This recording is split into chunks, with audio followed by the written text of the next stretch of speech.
When all the parties involved look at the market scenario and understand the market scenario, the market is hit and run.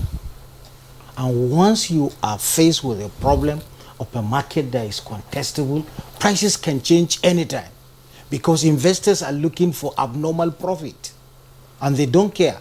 You can hear minimum wage, but you can never hear minimum profit. And that is why the concept of normal profit and abnormal profit will never be explained by investors. You will just see them becoming billionaires. And it left to them, they will pay low wages because they want to maintain the standard. Remember, Apple, big corporations, after taking over, they will now review work policies, reduction of workforce. But before the transition, they are already making abnormal profit.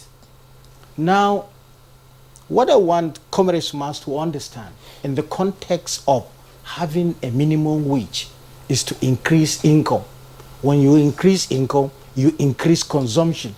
Hicksian analysis always reveal how consumer consumes using a special income.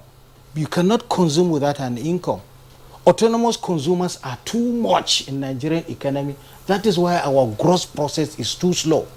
And once you don't have so much people with a friendly income that can be consuming, definitely the stock in the market will be there.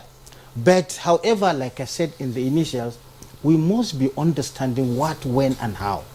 It is quite agreed that the living wage, the take-home pay, cannot take workers home. And they are paying many direct taxes and indirect taxes in consuming whatever there is in the market. And that is why they are poor.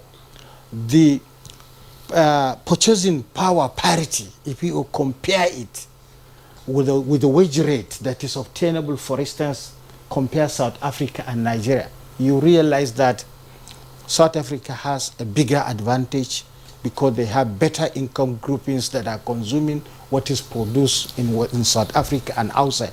But in Nigeria, people are left with a single meal per day and not nutritious. Why? Because there is no income. Workers' productivity, as rightly pointed by Comrade Arimu, is the ultimate. Whatever you are going to assess labor economics is related to output.